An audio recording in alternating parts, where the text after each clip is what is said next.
കുട്ടീസ്, welcome back to Xylem learning. It's me അനുരഗ്ന, നിങ്ങളുടെ സ്വന്തം അനുമിസാണ്. ഓക്കെ, മക്കളെ എല്ലാവരും നിങ്ങളുടെ ക്രിസ്മസ് എക്സാം ആയിട്ട് ഓരോ എക്സാംസ് ഇങ്ങനെ അറ്റൻഡ് ചെയ്തുകൊണ്ടിരിക്കുകയാണ് അല്ലെ. ഇനി നമ്മുടെ മുൻപിലേക്കുള്ള എക്സാം മാത്സിന്റെ എക്സാം ആണ്. സോ നിങ്ങൾക്ക് എല്ലാവർക്കും ടെൻഷൻ ഉണ്ടായിരിക്കും, എന്തായിരിക്കും അതിൽ വരാൻ പോകുന്ന ചോദ്യങ്ങൾ. അതേപോലെ തന്നെ മാത്സ് എന്ന് പറഞ്ഞാൽ കേൾക്കുമ്പോൾ തന്നെ ടഫായിട്ട് എപ്പോഴും നിങ്ങൾ എല്ലാവരും സംസാരിക്കുന്ന ഒരു സബ്ജക്റ്റ് ആണ്. സോ ആ ഒരു ടഫ് സബ്ജക്റ്റിന്റെ എക്സാം എന്ന് പറഞ്ഞാൽ നമ്മൾ മുന്നേ എന്ത് ചെയ്യണം, പ്രിപ്പയർ ചെയ്യേണ്ട ആവശ്യമുണ്ട്. സോ ഇന്ന് മുതൽ നമ്മൾ എന്ത് ചെയ്യാണ്, അതിനു വേണ്ടി പഠിച്ചു തുടങ്ങുകയാണ്. എക്സാമിന് ചോദിക്കുന്ന കാര്യങ്ങൾ മാത്രം സംസാരിച്ചു കൊണ്ടായിരിക്കും ഇനി വരാൻ പോകുന്ന ഓരോ വീഡിയോസും ഉണ്ടായിരിക്കുക. അപ്പൊ മക്കൾ എന്ത് ചെയ്യുക, മാക്സിമം ഒരു വീഡിയോ പോലും മിസ് ചെയ്യാതെ കാണുക. നിങ്ങളുടെ ഫ്രണ്ട്സിനും ഇതൊക്കെ എന്ത് ചെയ്യുക, ഷെയർ ചെയ്ത് കൊടുക്കുക. ഓക്കെ, അപ്പൊ എന്തായാലും നമുക്കൊരു ഇമ്പോർട്ടന്റ് ആയിട്ട് എക്സാമിന് ചോദിക്കുന്ന ഒരു ചോദ്യം പരിചയപ്പെടാം. സിമ്പിൾ ആണ് കേട്ടോ. ബോർഡിലേക്ക് നോക്കിക്കേടാ, ഇവിടെ ഓരോ പിക്ചേഴ്സും നിങ്ങൾ കാണുന്നുണ്ടായിരിക്കും. ഈ പിക്ചേഴ്സിനകത്ത് അല്ലേ ക്വസ്റ്റ്യൻ എന്താണ്? The fractional number that represent the shaded part in that of picture given below. ചിത്രത്തിൽ ഷെയ്ഡുള്ള ഭാഗത്തെ പ്രതിനിധീകരിക്കുന്ന ഭിന്നങ്ങൾ താഴെ കൊടുത്തിരിക്കുന്നു. അപ്പൊ ഇവിടെ ടേബിൾ കൊടുത്തിട്ടുണ്ട്. അപ്പൊ നമ്മൾ എന്ത് ചെയ്യണം, ആ പിക്ചറിന്റെ ഭിന്നസംഖ്യ ഏതാണ് അല്ലെങ്കിൽ ഫ്രാക്ഷൻ നമ്പർ ഏതാണെന്ന് ആദ്യം കണ്ടുപിടിക്കണം. എന്നിട്ട് താഴത്തെ ചിത്രത്തിന്റെ പേര് എന്നുള്ളത് നമ്മൾ ആ ടേബിളിൽ ഫില്ല് ചെയ്ത് കൊടുത്താൽ മതി. നോക്കാം, ആദ്യത്തെ പിക്ചറിൽ നമ്മൾ പിക്ചർ ഒരു സർക്കിളിനെ 3 പീസാക്കി അതിൽ ഒരു പീസ് കളർ ചെയ്തു. സർക്കിളിനെ 3 പീസാക്കിയിട്ട് ഒരു പീസ് കളർ ചെയ്തു എന്ന് പറഞ്ഞാൽ അവിടെ എന്തായിട്ട് മാറും? അത് 1/3 പീസ് കളർ ചെയ്തു എന്ന് പറയാം അല്ലെ, 3ൽ 1.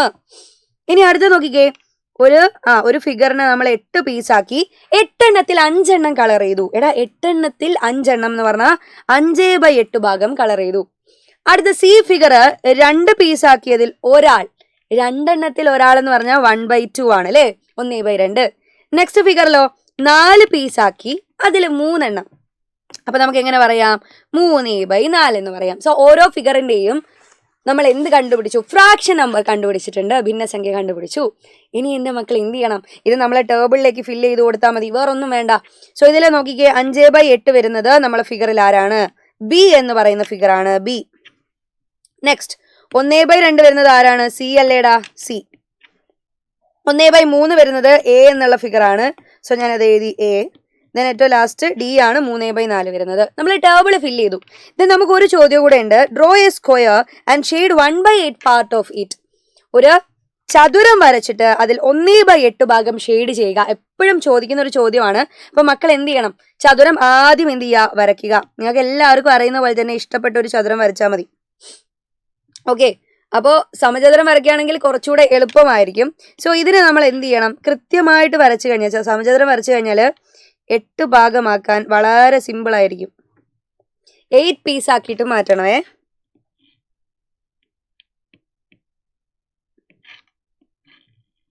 ഈക്വൽ ആയിട്ടുള്ള 8 പീസാക്കി മുറിച്ചു.